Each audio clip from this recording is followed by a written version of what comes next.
It's a sorry state of affairs at the seaside town, but I did manage to get out for a ride on the bike today. Oh, good. Which blew a bit of the cobwebs away. Yeah. How have you been doing? All right? Yeah.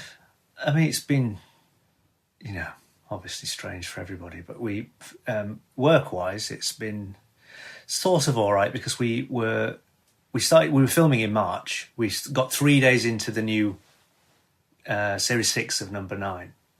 And then it got stopped. And so that was fucked. And then we took the time in lockdown to write Series 7 because we knew we had it. They commissioned 6 and 7 together.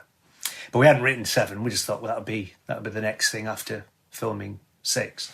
So then we did it. I mean, it was really weird to do that. That was a whole experience anyway in itself because it was remote. We'd never done that before. I'll write with Steve in a room, Well, I was going to say that, with that partnership, is it that you'll take some or Steve will take some, then you'll come together and join the dots? But you're usually together in the room. Yeah, our writing process generally has always been that we sort of don't go separate ways. We sit and everything is talked through and we are in the room all the time creating it. And so what's weird is, and we just had we did a read through now and it was on Zoom and it was terrible because it was all, creates a little island of everyone. There's no timing and it's just remote and dead, completely dead. It makes it, you doubt it completely. So it was like, that sounded terrible, but they all seemed to be happy with it. But yeah, so the writing was odd because we had the screener, we had final draft page each, and we were able to just talk through new ideas and slowly chip away at these stories. But what it exposes is how much of it is your playfulness and your invention and your creativity is in the offbeats. And this is like, right, we're doing it now. And so that having to turn it on in that time is exhausting because it's like there's no sort of, oh, should we just forget it and just go for a coffee? And you have that thing where you're ebbing and flowing, and this is like, no, you've got to do it now. And it's interesting because I always remember there's an interview with John Cleese about the room to play and the creativity is in that space where you've got the ability to sort of almost feel like you're not doing it, and you can suddenly riff on a little bit, and you can improvise a little bit, and then write a bit down, and there's talk, and that's really hard when it comes down to we're going to do it, and then we're going to stop at 4:00, and it's like a job. Yeah, and we sort of have made it into that because we've got an office and we go to it, and we sit in a little room in Muswell Hill, and we do like 9 to 5 hours, but nevertheless, there is obviously still something in that feeling of you're not always on, and this is just being on the screen with the other person and going, right, we're doing the writing bit now, is really, it was sort of intense and exhausting in a way that we couldn't have kept it up we did less hours. We did it, but it was much more grueling for the time we were doing the writing, which was interesting to me because I thought that's exposed sort of one of those bits where you stop and you just have a laugh and you're not doing it, but you're still sort of thinking about it and ruminating on it. And also the human contact is there, of course, in the room next to you, and now it's almost clinical. Absolutely, yeah. In a way. And there is no there's no experience. Yeah. You're not sort of having anything happen else than being in the house. And so that, there's no sort of rubbing off of ideas and just seeing something in the street that might spark a new thought, other than people with masks on. Because of having to adapt to that, Reece, was the writing process, I mean, you said it was slightly more grueling, but did it take longer? It didn't really. We were able, what we've done is, I mean, we've done it. We've written, we had a couple of goes where we've written, there was about 2 scripts that we wrote that we thought were really good. And they've been sort of shoved back across the table with them saying it's too expensive. It's like you've written the movie. And so we were like, oh, great. And that seems to have happened about 4 times that we've thought right, that's the last one, that's Series 7 done.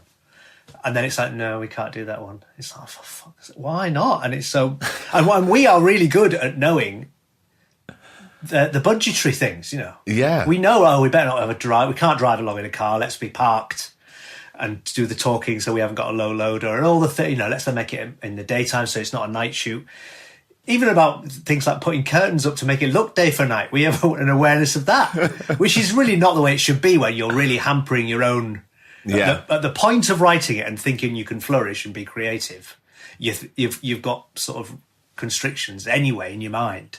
And so we thought we were doing all those things of leveling off budgetary worries, and it's just got tighter and tighter. I mean, that's another story, the budget of Number 9, but it seemingly has gone down and down the more series we've done. Yeah. It's not gone up at all. I mean, I'm sure you know that. It's just that weird thing where you think things that are a success and are being recommissioned, they'll be throwing money at it, or at least having you get a bit more, and it's like, do the same again for less. Yeah, well, that's it. Oh, well, what you did there, that was fantastic. So you did 6 episodes for X amount. Now, series 2, I want you to do 8, but I'm taking more money away from you. And yes, it's always, exactly. it seems to have been like that for years, and it's not stopping, is it? It's not, no. It's. I mean, everyone's got their version of it, haven't they? But yeah, obviously, we're not unique in that respect at all. It's just odd, isn't it, that you... Is there a place where that's not the case, and they're giving more and more money every... do the Marvel films get more and more every time? Probably. HBO, yeah, probably. I'd say. Yes, exactly. It's interesting. I was thinking about Number 9 specifically a while ago, and I've always talked to people about, having creative control. And it's interesting that you say now that there's restrictions that... as the success goes up and up through series to series. Yeah. Because it seems to me, from the outset, it always seemed to me that you and Steve had such a clear vision of what you want that nobody else could hamper with that or sort of look at it and say, I'm not sure this works. Well, you don't actually know because this is art. It's so specific. It's so specifically your world. Yeah. And I think you're right. I mean, and especially with the scripting, we are left to our own devices. I mean, it's extraordinary, really, and I absolutely cherish the luxury of it because I know it's not the case for a lot of people that we write them in a room over there and they're sort of made, and they don't, and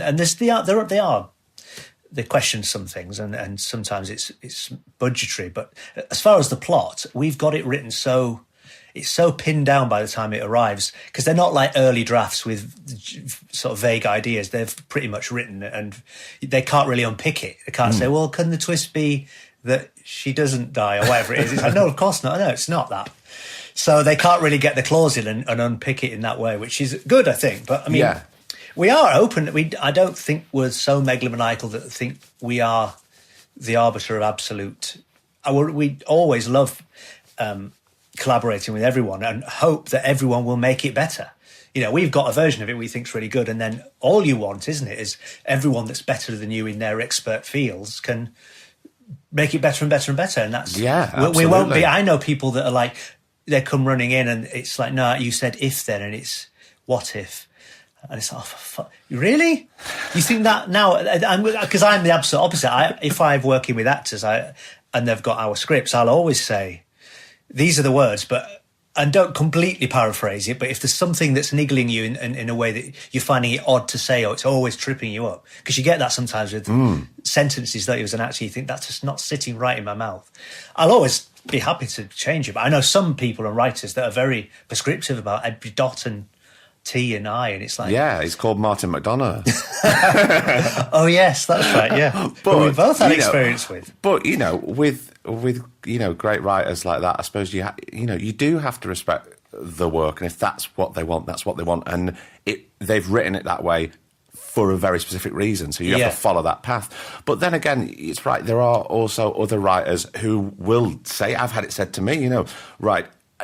this is not mine now. This is yours. So obviously, don't sort of go completely off road. But if there's something that doesn't feel natural coming out of your mouth, then take that apostrophe away, or say you've instead of you. Yes, yeah. It is funny, isn't it? Because you do think, well, sometimes we are very specific about something. We just think that's not now as funny as it's written because they're not saying it right. The rhythm is off, and we have thought a long time about the way something might land. So that matters. But other times, I just think that really doesn't matter. But I suppose it's just what it's serving, isn't it? In the end. Yeah, exactly. And I with these podcasts, I tend not to talk about work that much. Yeah, good. But because I want to kind of dip into a little bit with you because of the journey of where you've come from and starting where you did and where we are now. And I think it'd be really interesting. And also, there's one thing that a lot of younger when I've got actors on, a lot of younger actors always like send me emails and go, "Oh well, I want to, get off my arse and create my own stuff." Yeah. And you and Steve, Mark, and Jeremy, it's like you are a blueprint of actually getting off your arse and really creating your own work. Yeah, and I'm sure none of us would be anywhere without the work that we created that then preceded us and had people think, oh, he was from that thing. We never had any success until we'd done our own thing, really, not as individual actors. It was hard. We're doing TIE, and a lot of the stuff that ended up in League of Gentlemen was our experiences of doing all that stuff. And me being on the dole, my restart officer was Pauline Campbell Jones, and I just wrote it. Used to come home and write it down. And then what was weird about that was when I was finally off the dole and doing the League of Gentlemen, sat back in a pretend restart room with Steve playing Pauline. It was actually like quite weirdly miserable again. It was like, I'm now not doing it, but I am doing it again, experiencing it all over again. But yes, it was a strange journey because the big thing about the whole league and the trajectory and sort of the blueprint now, like you say, of how we did it. And how we just, it was Edinburgh Festival that did it, really. We did sketches at Maida Vale, above a pub at the Bridge Canal Cafe. And we just did lots and lots of different sketches, and we honed it. Basically only our friends coming back and never really a new audience. But it was always a bit different because we knew they were coming back, so we thought we'd move the stories on. So that was where a narrative of the characters sort of began to emerge. And then we did like a best of for Edinburgh, and but I remember distinctly not thinking it was a plan to become famous for it. It was weirdly like we just couldn't not do it. We hit upon doing it. We're all on the dole, and it was an outlet for something that we just all had to do. And I just felt like we loved doing it. And there was some drive in us all to keep doing it. And I distinctly remember thinking, what you do is you go to Edinburgh and then you get seen by the BBC and the Industry Week, and then you do this, and then I never even thought about it in those terms. I genuinely didn't think of it. I mean, maybe that was why there was an innocence to that. I don't know, but I think Mark was more canny and and had connections, and he was the person that knew the person that ran the Pleasance, and so that's why we got a good spot, which is one of the better venues in Edinburgh rather than venue 92, the toilet, whatever it might be. 10 miles outside the city centre. Exactly, yeah. So that was a great... in fact, Edinburgh 96 was when we did it to not our friends and to audiences that were just coming on the recommendation of the Scotsman and getting a 5-star review. That was the best time ever, despite all the BAFTAs since and all the success we've had, all of the many other things. Because that was like, oh my God, this is not just... It is funny to people that are not just being polite about it. But our friends just obviously coming along and going, oh, it's great, it's really good. I think, of course, you're going to say that. But I never really... I thought it was good, but that was suddenly like vindication. It was a real eye-opener to think, wow, people are actually... They don't have to laugh, these people. They don't know it. They don't know us personally. Yeah. They could sit in silence. So it was a genuine thrill to think, we're doing it. It actually works with people we don't know. And people discovering it for the first time who, as you said, weren't an invited audience, or there was no connection to either of you. Just come, they had many other things, choices to make in that courtyard, all the other things they could go and see. And then we got this 5-star review, the fabled thing that you need, and then it was sold out. It was only at 80 seats. That's why it was sold out. It's so tiny venue. But nevertheless, it was like the best time because it was suddenly like a hit, a tiny little hit in the corner. And it was... And I don't think it was that... It wasn't rocket science what we were doing either. It was just really well rehearsed. We really rehearsed the sketches and it was slick. Where I think a lot of sketch shows at the time were, not even popular because it was really out of favour. It was... Stand-up was the thing then. So it's quite old-fashioned to be doing sketches with a fourth wall and just doing these little conceits, but it was high drama as well. We acted them to the hilt, and you were suddenly, from sitting down in your chair, you were wrapped in this little mini drama that took you on a journey and then was horribly dark and then broke it with a laugh. And we really absolutely sort of went for it as far as the stakes and of the characters and that little mini play that happens before your eyes.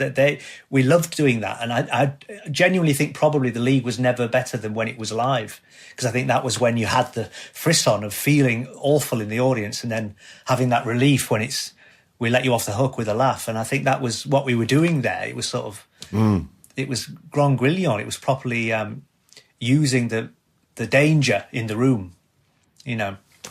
Was there any connection that you had when you brought it back? Was it Drury Lane all those years later? We did Drury Lane, yeah. And recently we did it at the O2. Was it at the O2? Yeah, did two nights at the O2. Totally ridiculous. Jesus, what a journey from going to the Canal. What's the Canal Cafe like? Hardly anything. It's like 30 people, yeah. Jesus Christ. I mean, we're on the O2 stage. We did mark it. We were fully aware of, like, look at the journey we've come on. From above a pub to this. Like, doing it to a city. I mean, it was weirdly sort of not the best show, really, because it's too big. You can't play it and feel a laugh roll back. It's just you do it, and you do it by muscle memory. You just sort of go, I think I'll do it now. And then there's little pockets. About 40 minutes later, that at the back get it. And then there's some people who have already got it, and they sort of never get it. So it was a bit weird to do it there, but it was an experience, and it was, a real eye-opener to think 20 years later, we came back with that live show. And who were these people that came out to see it? I thought we'd get a couple of nights in maybe like Royal Corn Exchange in Cambridge or some little theatre, and we did only arenas. It was amazing. We just did arenas. I was genuinely thrilled and surprised and moved that these people had sort of cherished it and loved it for all this time. It's like it had never gone away from them. They were so pleased to see these monsters come back on stage again. And do you think it started to build that cult following from radio, or was it only when it progressed onto the small screen? I think that there are people that have followed it right from the radio, right from Edinburgh. Right. People saw us above that pub and saw the gestation of those characters, and then followed the journey that we've had right through every incarnation. And some people have arrived at different points along the way. Some people have only ever seen us live, maybe, and some people just only saw it second series of League, and then they went back. Some people never knew it and knew Mark as Mycroft Holmes and have gone, what's he done in the past? And gone back and then gone back and seen him dressed as a woman, and it's like, what's this?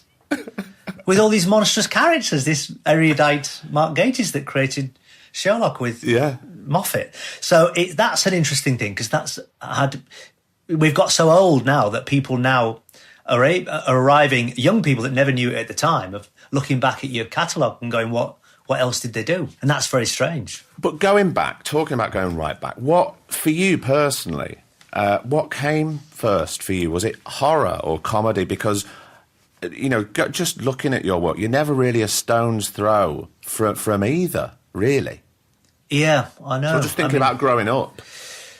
I was always I still am really very shy, and I'm loath often to be myself in things. I'm often asked to do quizzes and things. I'll never want to do anything like that. I always think it's not what a real actor does. I always think, you see Laurence Olivier on Have I Got News for You? Or maybe you would now, actually. He'd host it, wouldn't he? They probably would. It's interesting you said that, because I was going to come on to that. I was thinking, you see those people they're doing the rounds, they're always on the countdowns, they're always on the varieties, and you never pop up on those. No, I've done a few. I think I did Would I Lie to You, because I thought there's a thing you've got to do. I mean, I'm afraid of revealing my batting average, and I know that you can be edited to look shit and quiet, and I just thought I don't want to give anyone the opportunity of fucking me over with some bad edit. Yeah. And you just reveal I think I am quite shy, and I don't try and be pushy in the way that I think you've got to be a little bit to shine in those sort of environments. So I was always quite a shy young person, but I did like horror. I was obsessed with horror and Edgar Allan Poe, and I was the classic little sort of Tim Burton morbid little child that loved Vincent Price and Christopher Lee and Peter Cushing, and would sit and watch the Hammer horrors, and probably far too young see all these grisly films, and yet also loved comedy as well. Yeah. And I've managed somehow to do a career where I'm always flitting between the dark and the light, and that weird, delicious place in between where you're not quite sure what to make of it. You know, and that's I've always loved that, because I mean, you know, now also increasingly I'm always thinking about the categorization of things and what something is meant to be and how we have to have a pigeonhole for stuff.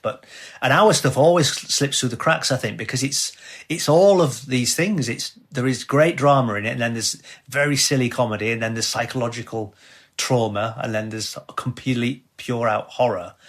And that sometimes doesn't sit well with, well, how do we market this? You know, what is this anyway? And yeah, I think life is that, isn't it? You know, you can have all those things happening. And so we're just trying to cherry pick all these great moments to make something that makes you sit up and watch it. Too much telly just passes you by. But also heartbreaking moments as well. Yes. I mean, surprisingly moving, yeah. Yeah, absolutely. Yeah, I think that has always surprised people that we've done that. I mean, I'm always surprised that people are so touched by some of it. But I think they don't expect that of us, which is why it's even more sort of... You smuggle it in a comedy programme and it hits all the harder, doesn't it? Because you're not geared up for it. Exactly. But I think, you know, a lot of comedy does come from quite a heartbreaking and sometimes dark place. That's the one. That's the type of comedy that always gets me. Because it always comes from you know, however odd and extreme, the very root of it is heartfelt. It's heartfelt, and it comes from a place of truth. So that way, then you can speak to me and we can connect to it. Absolutely, yeah.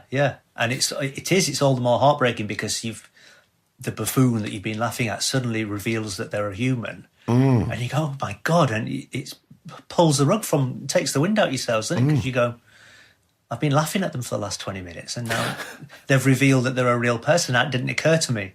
And then when you show people that, it's sort of all the journey is that moment of suddenly caring hits all the harder, doesn't it? People like Ronnie Barker used to do it. And he was an absolute master at doing it. Yeah, brilliant, yeah. And that, I guess, is one of the other things I loved growing up was the character actors that were great at comedy as well. They were brilliant actors, but they were doing a lot of comedy, like Sellers and Leonard Rossiter and Barker. And those people, I thought, what are they doing? That's so brilliant. They're different in everything, and they're truthful, but they've got brilliant comic bones, you know, funny bones. But they were complete masters of their craft. And that way, I always thought, even when I was growing up and I was looking at, you know, people like you say, like Ronnie Barker, who I was amazed by, because he was so skilled at the comedy, but obviously then could break heart. And I thought, well, if he could do that, he can quite clearly do drama. He could do anything. Oh yeah, totally. Yeah. I mean, what a brilliant! You look at him and you think you can't believe that Fletch is that same man with a lime yellow jacket on doing two Ronnies. No. It's amazing. It's completely different transformation. Brilliant actor, yeah. So that was another sort of inspiration as well. And Alan Bennett as well, the voice of Alan Bennett, and those plays that he wrote that used to be on Play for Today, and some of Victoria Wood's early TV plays as well. That voice of the North stuck with me as well, and that turn of phrase and those sort of ladies that Alan Bennett used to write. I loved that chimed with me because I could hear it. That was my life in Hull. I used to hear the women in the corner shop talking like that, and that was like, this is properly speaking to me because I know it. And people love it when you do something that it resonates with them, doesn't it? Whether or not they've actually not had the actual experience, but it's something that they can sort of relate to. That's why, weirdly, the local shop is a very classic sketch in a way, because people know that thing of going into a shop and feeling like they're instantly being, that the owner is suspicious of them immediately, and you're affronted that you're thinking, what? You're thinking, am I going to steal something? And I'm not. And that was where that came from a little bit. And I think it chimed with people because everyone sort of had that experience in a weird way. Well, even with, you know, characters, you know, quote unquote, who were grotesque. Yeah, to massive. an extent, you'd go, "Oh, well, I know that person," or Yeah. I know that group coming round my school trying to teach me just say no, leg akimbo in a certain way, because I've been there. I know that type of person underneath. I've met them, or they've been my dinner lady. Yeah. Or, as you say, you hear those people in the corner shop. You just do. Yeah, absolutely, yeah. Were you always quite a shy child at school, Reece? Oh, yeah. Quite bullied. Because of shyness. I think just out of not really joining in. I was asthmatic. I didn't do PE. I was like the weakling. I weirdly was really good at high jump and 100-meter running. Weirdly, I could do those sort of short distance sprinty things, and that stood me in some stead. But generally, quite fearful of the big kids, and the girls on the top of the bus and that sort of thing. I'd be quite terrified of having experiences where I would have to possibly raise my head over the parapet. I'd rather be quiet in the background. And those that did know me, I was being funny, and I was doing impressions of the teachers, and I was sort of quietly respected by a little group of other nerdy people. Yeah. But generally, I think we would have been looked at as like the weird ones that were pale-faced and didn't go outside when it was sunny. So you wouldn't use humour as any sort of defence? Yeah, I suppose so, yeah. I used to, yeah. And I was sort of funny by doing impressions of the teachers and stuff. Yeah. It would get me. It's a classic thing, but I did used to do it, yeah. But and impressions of other kids until they would find out. Oh, and I used to draw as well. I'm quite good at art, and I used to draw caricatures of people. Right. So that would always be going on secretly, and there'd be just little slips of paper with people's faces cruelly caricatured. And was school quite fulfilling academically, or was that not something that was on your radar? Yeah, I did all right. I was good at English and art, terrible at all the sciences and maths, couldn't understand it, complete block. And I found it terrifying. Cold sweat. I think I get cold sweat now thinking of it. And I just couldn't do it. But the other subjects, English and history and art, as I say, I was good at, and I could do it. And I think I pursued art right up until the point of the crossroads of leaving school and then thinking it was a last minute decision. I thought I feel like I want to somehow try and do acting. I don't know what that means. I didn't even really think about a drama school. So I sort of hedged my bets because my art teacher told me to try Bretton Hall, which was it was sort of like it was a degree course affiliated to Leeds University that was in near Wakefield. And that was where Mark and Steve were. And it was sort of drama college until suddenly the last year where it is a degree and you've got to do a load of essays. And that was suddenly pulled everyone up short because it was like, we haven't done this for 2 years. We've just been acting. So that was quite terrifying. But it was good, Bretton, for leaving you to your own devices, because I don't think it was very good when we were there, but what it was good for was that we just did put on our own little plays and we started writing stuff. And I didn't know Mark and Steve there, but I was doing my own stuff. I was in the year below them both. Right, okay. And they were doing stuff already together at the National Student Drama Festival, and they went to Edinburgh and stuff. So they were like fable as these two that do their own stuff, and they're really funny. And I would go and see them in the student bar, and they'd be doing stand-up and doing sketches and stuff, and they were really good and very sort of, I aspired to like be part of their gang. But it wasn't really until we'd all left Bretton, and it was a couple of years after, that we all got back together to do some sketches for a friend of ours, Gordon Anderson, who now directs TV, who knew Jeremy Dyson, and he sort of pulled us all together to write some sketches that became the seed of the League.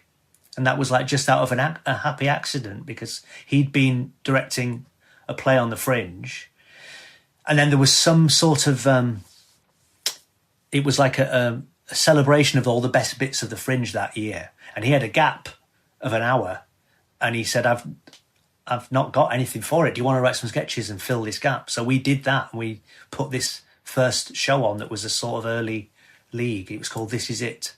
Right. Exclamation mark. And it was just some weird sketches all just bunged together with no real... But there was Pauline, a very early version of Pauline in there, and some other stuff that we eventually, I think, kept. I think Bernice the Agony. I did a version of when Bernice became a vicar in the TV. Originally, she was an agony aunt. She was sort of like the agony aunt that, like Denise Robinson from This Morning. That's who she was based on. Right. Because she used to say, she talks about her husband. I just remember a phrase that Mark made me laugh. She was talking about her husband. Sad, really, because she was talking about when her husband died.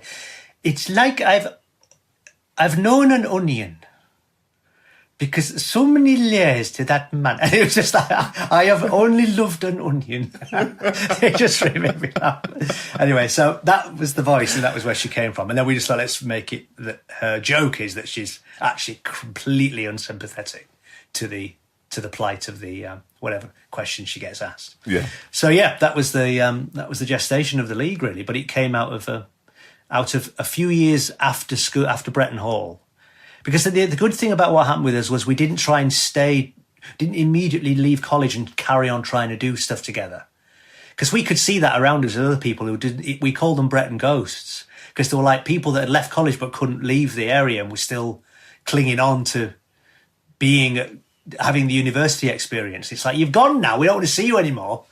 They'll be hanging around you're like not allowed to come in the parties you're done anymore. Your time is done. Go into the real world. Yeah. So that was what we were doing with that. It was like, you shouldn't be hanging around now. It's our time. But it was always acting that you wanted to pursue by going to Bretton, wasn't it? Or because it seemed to have fallen into writing the sketches and the performing in that way. But do you think that was because of the way that you were left to your own devices there, that's what you fell into?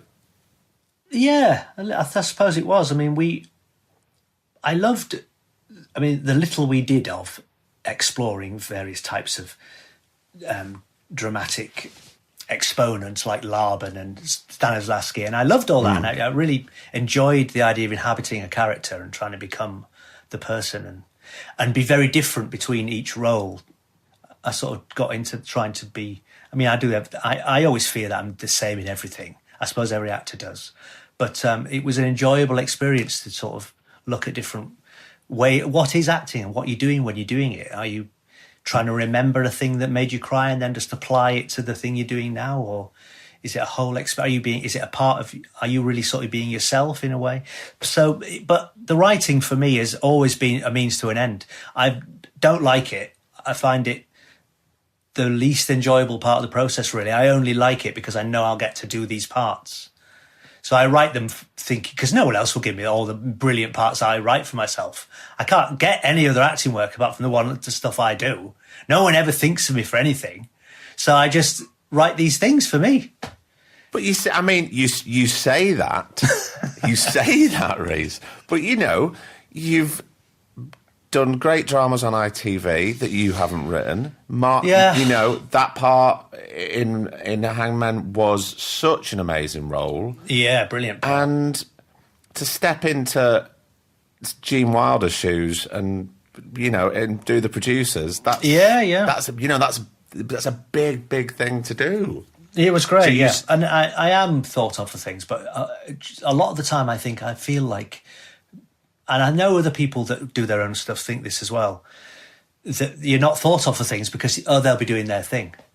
So I feel like we're sometimes off the radar because it's like, I can't consider him because he does his own thing. And I just wish sometimes people might think of me because you'd think that all the different parts that we've done is like a show reel of, oh right, he is versatile. Yeah. But weirdly, I think we're not seen. It's like anonymous. Yeah. And also, he does his thing and he creates his own work. So he's quite firmly in that box. But the thing is, you had to create your own work because nobody was giving you the opportunity. And now you have created your own work and there's a level of success. You're not given the opportunity because you're thought of as that. So it goes round in a circle. I know, yeah. And it is a leaky bucket and you'll never be fulfilled. I think I've got no career and I've not achieved anything.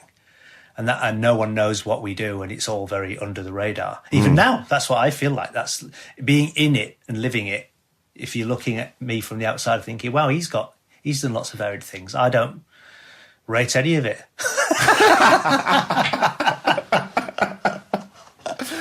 But it's That's a positive, a refreshing way of looking at it, I think.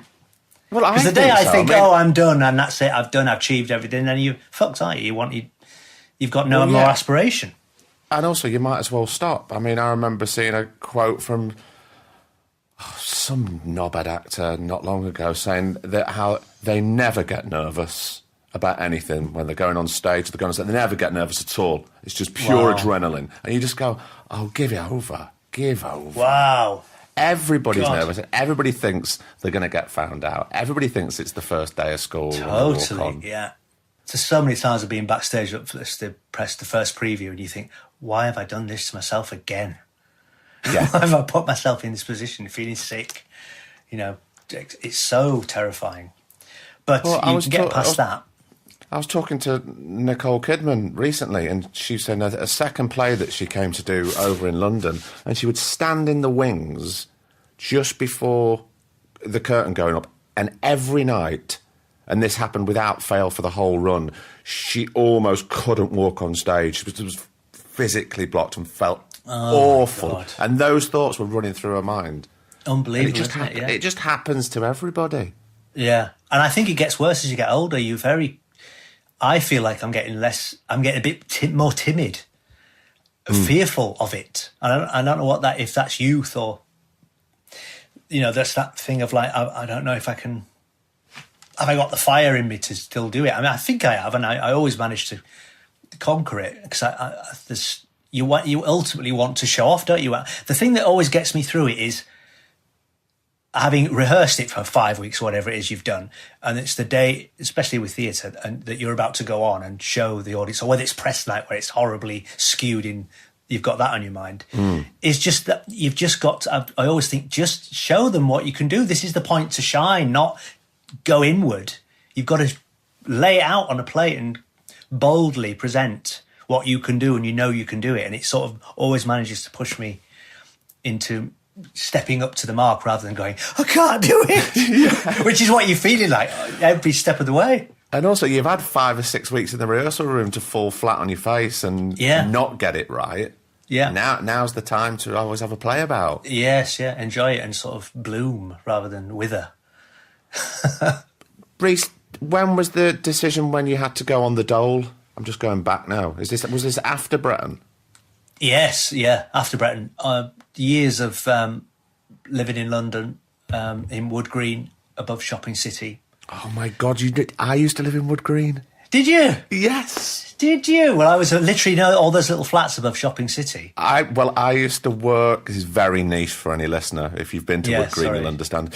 When I was a student, I used to work in the Pizza Hut on the corner. Oh yes, near Shopping City. Yeah. Yeah. Well, I was there from 90 onward till 96, really, in and out of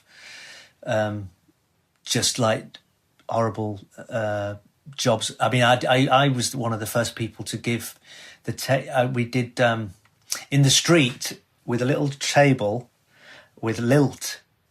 Lilt was a new drink. Oh, right. Okay, here we go. So far we're going back. And I was asking people to try it and say, is it A, B, C or D? Which is your favourite one? And I would have to make a note. And that was going back to the manufacturers to go, right, people are liking this version of lilt the most. So I did that. And then I did online telephone surveys. Yeah. Where you're ringing up, cold calling, trying to do... I mean, it wasn't even really selling. It was like stupid, just compiling Moripole opinions about like what shoes do you wear, or if you're going to go on holiday, where would you go, or what films would you rent? And people just enraged, even just the very fact you'd tried to ring them, Yeah. Of course, you're trying to sell me something. No, I'm not. And then you'd have that terrible thing of the toll of you have to get your target in and do so many in an hour and fill out these forms. And then I did one where I was walking around Tower Hamlets, me and a friend, trying to do a poll about holidays and just knocking on doors, Alsatians barking. Oh, God. It was really grim. And I remember literally distinctly, we had a massive pile of them. We hadn't done any. And we just put them all in a bin and we just jacked it in because we couldn't do it. I thought, this is not... No human should be able to do this. It was really hard. Oh. And maybe we weren't cut out for it. Maybe there are people that would have been brilliant. I was not one of them. I don't know. I just think that's really hard. That's really, really hard. It was really hard. And during that time, was there any thought of you going, because of the situation and how difficult and demoralising this probably was, Yeah. I think I'm just going to give up and go home. Yeah, because that was there every night. It was like, why am I in London? We're on the dole paying my rent because I can't get any other money. So I have no money because the dole money is my rent money. To stay in a flat, doing where I could be at home, having a full meal with my mum and dad in Hull that I knew, and I'm in London with nothing at all and a terrible, demoralising job. And it's not acting. And I would have to scrape money together to sort of try and get a CV and do occasionally get. Remember PCR? You used to get that consulting Absolutely, thing. yeah, of course. Looking at that, going, could I do TIE for in a play and Hamlet in a or As You Like It, playing the these parts where you think I'll never get it. Trying to mail out to get an agent. It was a disaster. It was so hard, and nothing ever really happened. I got a small part. The one job I got that was before anything to do with the league was in London's Burning. Right. I had a tiny part in that in 1992, I think it was. It was. I really remember it because it was the day that the National Lottery started. Right. And everyone was like, "Oh, there's this thing tonight where you've put your numbers in, and you might win it." And everyone was running back to see this moment where the balls came out. But that day, I'd filmed doing this tiny non-part in London's Burning, and it was on a real set. And there was wires and cameramen and the regular actors, and I was just this young, couldn't believe any of it. I was like, I'm in a real thing with proper actors. I didn't feel like I was at all in the same world, really. But that was my first experience of like a real an up and running TV show with the real deal. And so was it a constant battle with your self-esteem? Because it's got to take a battering at this point. And I always find, because I remember when I lived in London and when I wasn't working and really unhappy, it's a real battle. And I find it a very unforgiving city. Yeah, it is when you've got nothing. Exactly. It absolutely exposes the loneliness of that and how you can't do anything. This was in the days where you could have a travel card and you could sort of use it for a day and you might just about be able to go somewhere. But generally it's heartbreaking, to feel like you've got it, and it's self-fulfilling sort of spiral of if you're not getting anywhere, you just descend. I can see how you would be. There were times when I thought, this is not, I can't really do it. I don't think this is going to happen. And I did start looking, thinking maybe I could claw back something to do with my art. Right. And maybe I could go back to art college. I didn't do anything about it, but thank God that weird accident happened. Because what actually happened was Steve, out of the blue, I stayed in contact with Mark a bit, and he came and used to stay with me a little bit because Mark wasn't in London. I was in London. He was in Bristol for a few years, right. And eventually he moved to London. So Mark would come and have sort of long weekends and stay over at our flat. Steve was doing all right. He had a job at Variety. He was like copy editor at Variety. So he felt like he was bubbling along, and he'd set up his own theatre company with Gordon Anderson, and was putting on plays in the Fringe.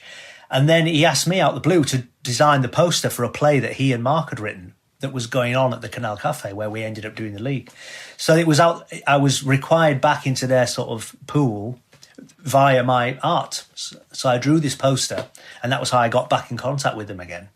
And then we all sort of came back together to do these sketches for this one night. So it was a sort of happy accident that we'd all gone our separate ways, tried a bit. I'd probably failed more than them, and then came back to do what we did. In the meantime, I did a tour in Germany, TIE, in a van, where I met Ollie Plimsolls and all the rest of it. So it was all weirdly stuff that would not go unused in the end. But at the time, it was really hard, and I just thought, so many people want to do this. I am just completely anonymous. I've got no leg up. I think I'm good if only people would dare to take a punt. I got really close to getting into, Trestle Theatre Company that did the masks. Yeah. And they were quite big, and it was a really good tour, and I didn't get it, and I was gutted because I thought, oh, this is it. This is the turning point. I'm going to get this. So I went for the audition. It was a really good audition. And then I didn't get it. And it was like, I was gutted. I was like, I think that was it, that I've missed the boat. And it's that moment, like that last chance saloon. I'm going to put all of it into this, and if nothing else happens, that's it. I'm packing my bags, and I'm done. Yeah, absolutely. Yeah, I remember Mark saying to me a couple of times, I think we've missed the boat.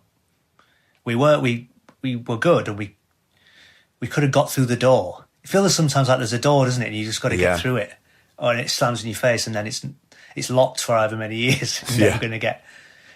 It's really hard. But but I remember once it was in 90. We were in Edinburgh. No, we were in Brighton. We'd done some shows in Brighton, and we were on the beach in Brighton. And Jeremy said I think we were quite despondent because it was fine. It'd gone fine. It was sort of the league sketches, but it was just a bit of treadmill time of doing it, but to no avail really. And Jeremy just said, I just remember Jarvis Cocker. You've just got to keep going. He did it for years, and he sort of doubled down on we can't stop. We mustn't give up. So we didn't, and eventually people's heads turn, and it doesn't always happen. Of course, there are fucking millions of people that are brilliant, and it doesn't happen. So, no, but also, I think it takes time. I mean, looking back at starting the league at the Canal Cafe, and then the progression into radio. Yes, that's actually.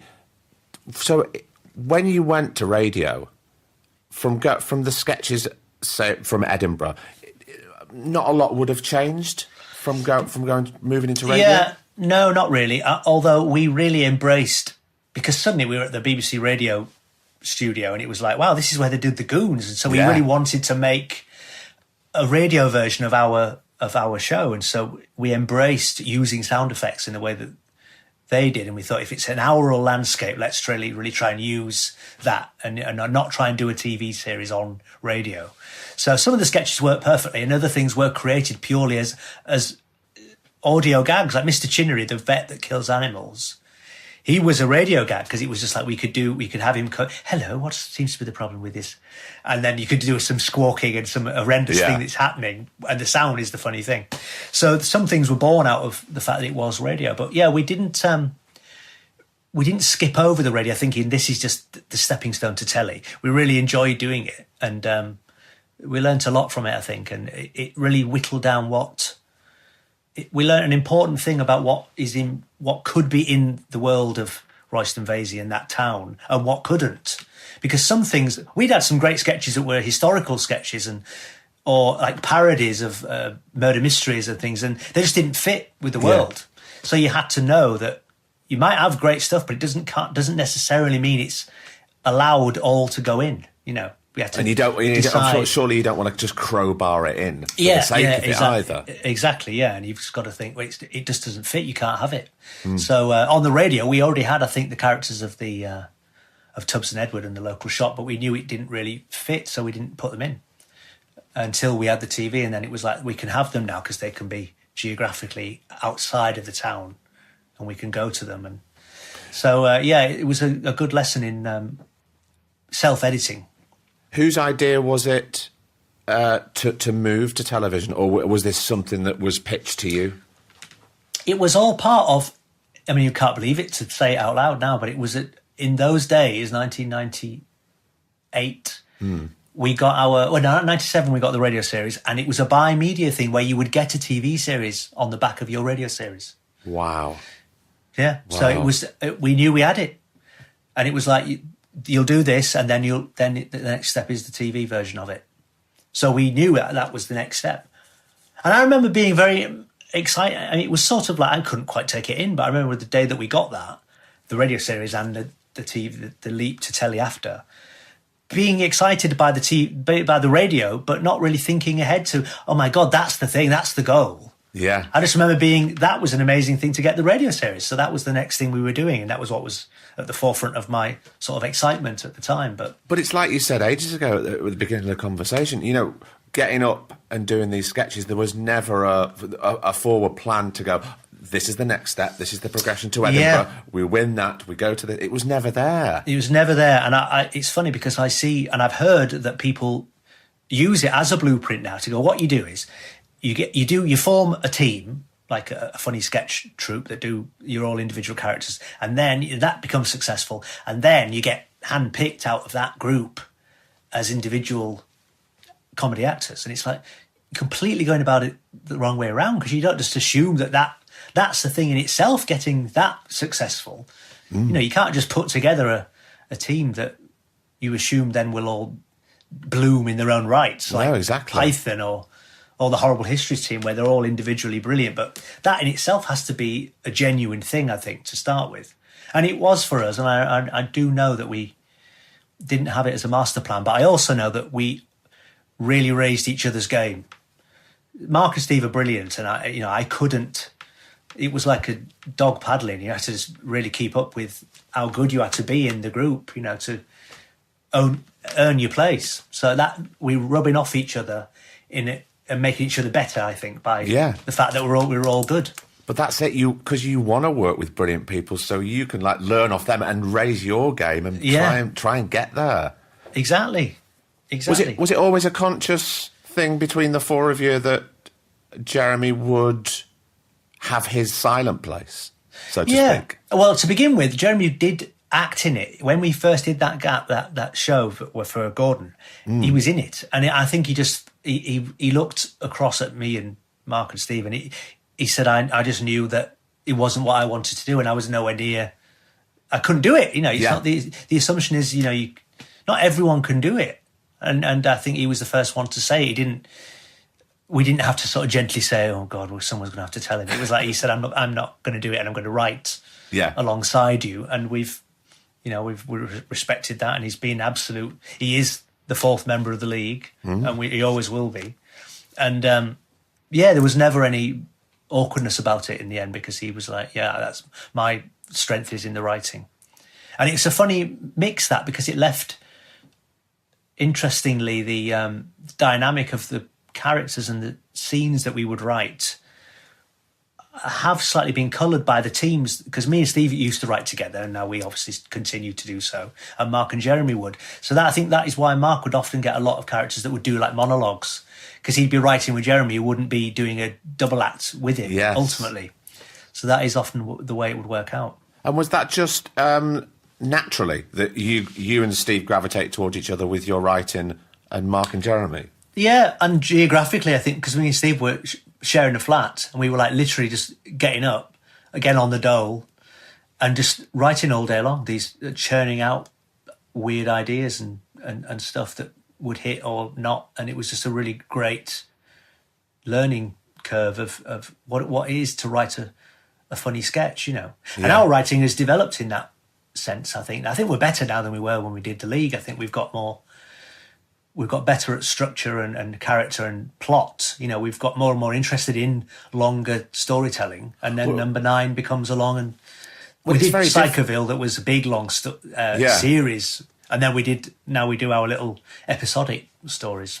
But it's very different. If you look back to, if you listen back to the radio and then look at the first series to now, to what you're doing with Number 9, it's like what we spoke about, I'm going to terrify you, then I'm going to break your heart. And it's less sketchy, isn't it? Yeah. There's more of an arc there.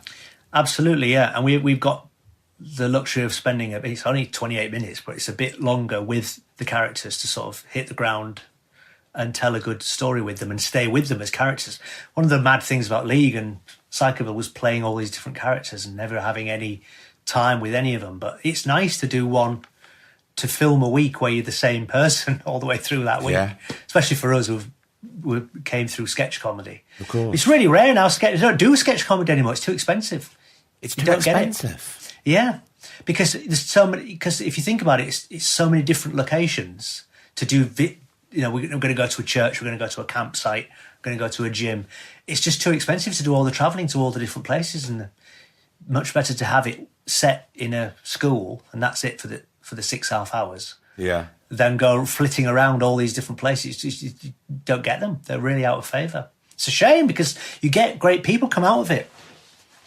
I think it's a great ground for character comedians, to try stuff absolutely. out. I mean, I remember talking to John Thompson a while back when they were doing an anniversary of the Fast Show, and all the hits that came out of there, and all those brilliant, brilliant actors. Yeah, and the other thing is, we are actors. Actually, it's not. I know I've got my sort of leaning toward comedy, but we are all, I think, people that could very happily do and have done dramas, and have enjoyed it.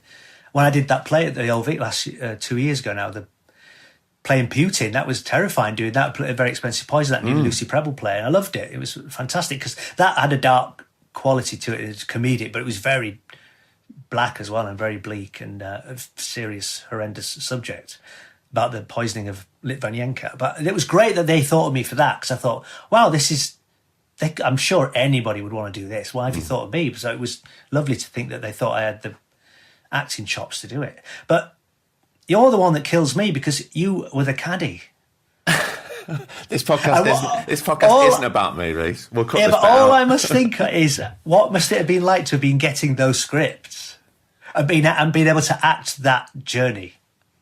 But it must have been I didn't so know. brilliant. I didn't know until I didn't know anything because you're drip fed scripts. Oh my god! Yeah, but you knew you had to play various things. I knew I had to play various things, but I didn't know until halfway through series 1, right, about what was going on. Okay, so I have known, I think I would have played it differently, and I think it would have been wrong to have played it like that. Yes, well, you'd have been tipping the wink, possibly, yeah, possibly. Or the temptation to would have been, yeah. The fact that I would have been suppressing something, yeah, I'm yes, sure. Yeah, exactly, yeah, something under there, yeah.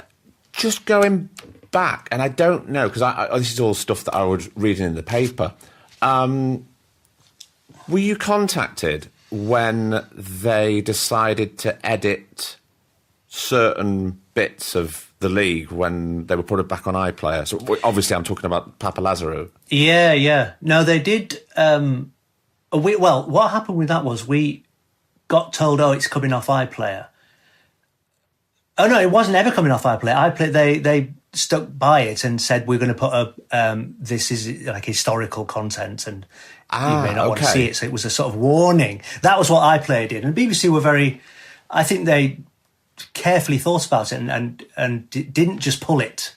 So it didn't get taken off iPlayer. Netflix got rid of it. But it was actually coming off Netflix in a week anyway. Its license had run out. Right. So we were like, is that because of...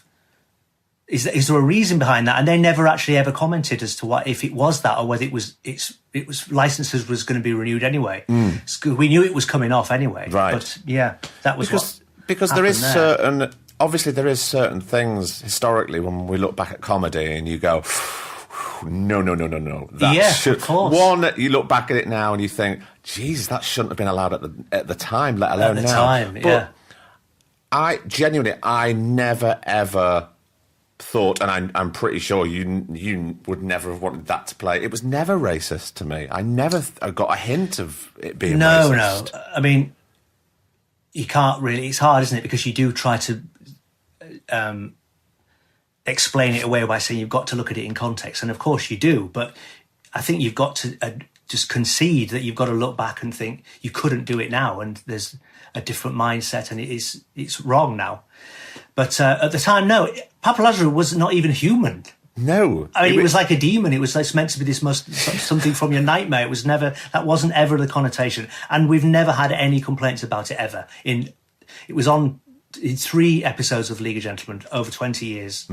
Never anything. So it's mortifying to think anyone would ever have construed it in that way. Of course. Yeah. And we are the ones that are skirting dark and edgy comedy, but never with that in mind, Do you feel, with regards to comedy, there are certain limitations, or there are certain things that we can't laugh about? Well, that's really interesting, because I think I could do a joke about killing